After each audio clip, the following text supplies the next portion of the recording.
Hello, great people. Welcome back to Global Happenings. Today, we are so excited to have you again. There had been this long debate on who is most qualified in terms of leadership experience between Peter Obi of Labour Party and Atiku Abubakar of People Democratic Party. Don't forget that Atiku Abubakar has been a politician far back 1993 when he was planning to contest for election and then successfully went in with Olusegun Obasanjo in 1999 to 2007 as the vice president.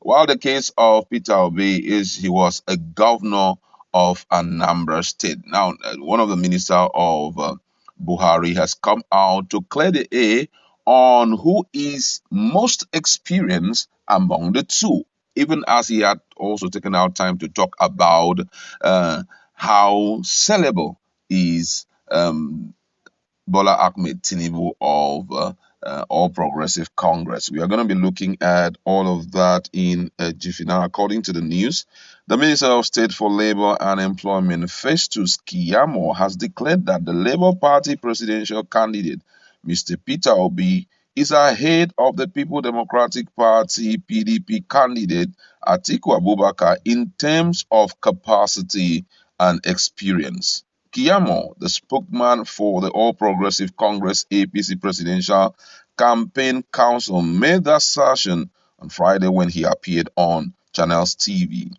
According to Keyamo, the former vice president has never been in charge of any government, stressing that he, Atiku, is not tested and can't be trusted.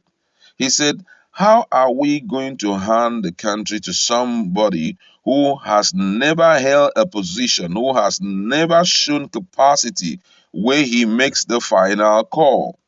Atiku Abubakar is not tested. He is not trusted. He has never held such a position. Even Obi is ahead of him.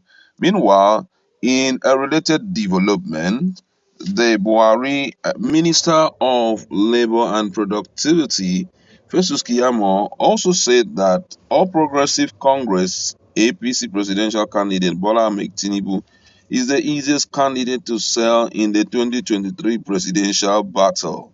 Kiyamo, who was recently appointed as the spokesman of the APC campaign council, stated this on Friday. According to the minister, Tinubu's candidacy is sellable because of his track record, stating that no other presidential candidate can beat Asiwaju's record in public service since he was elected governor of Lagos State. According to him, he said Bola Ahmed Tinubu is one of the easiest candidates to sell. Nobody come close to Tinubu's record when it comes to public service in the last 23 years.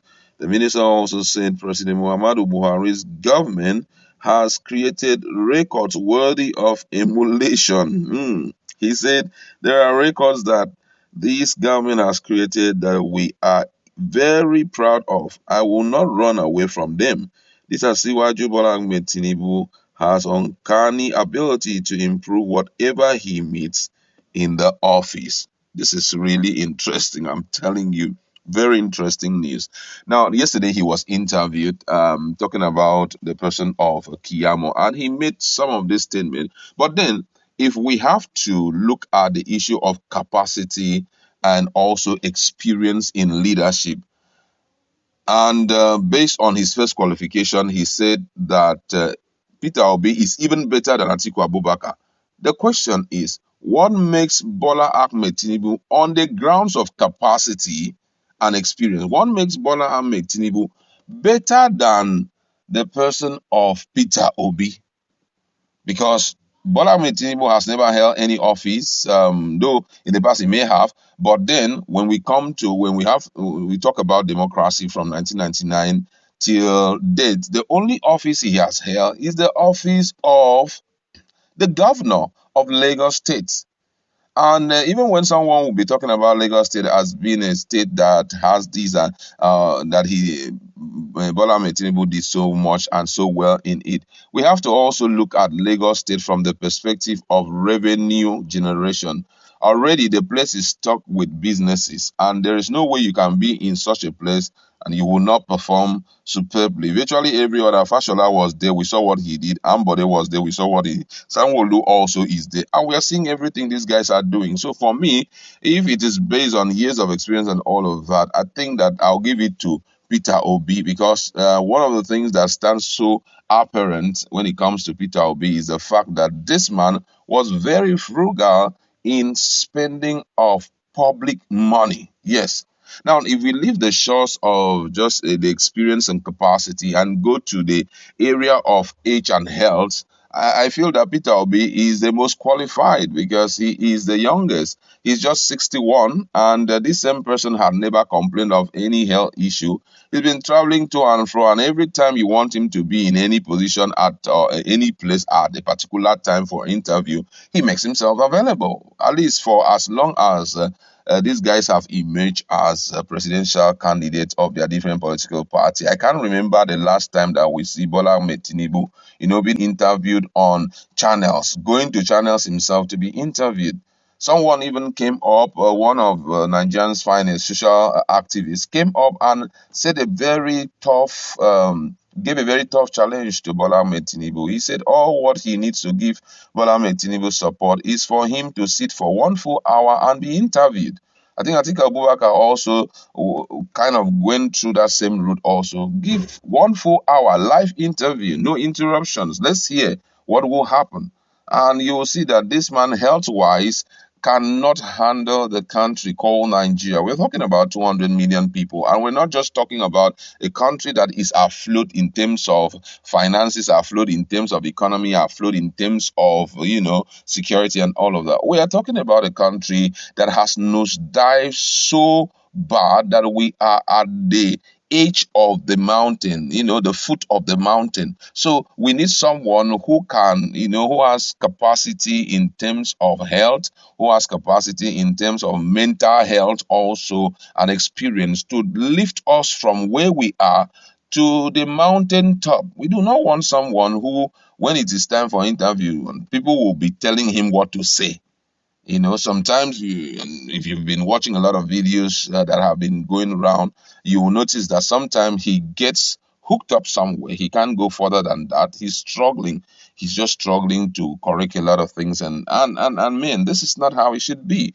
So I don't think that Keyamo is right when it comes to qualification. I know that it is his political party, but please, for the sake of Nigerians, let's have a rethink. How can you tell an 86-year-old man, according to Timac, that he is not 70, he's 86 years? How can you allow such a person to champion the face of Nigeria?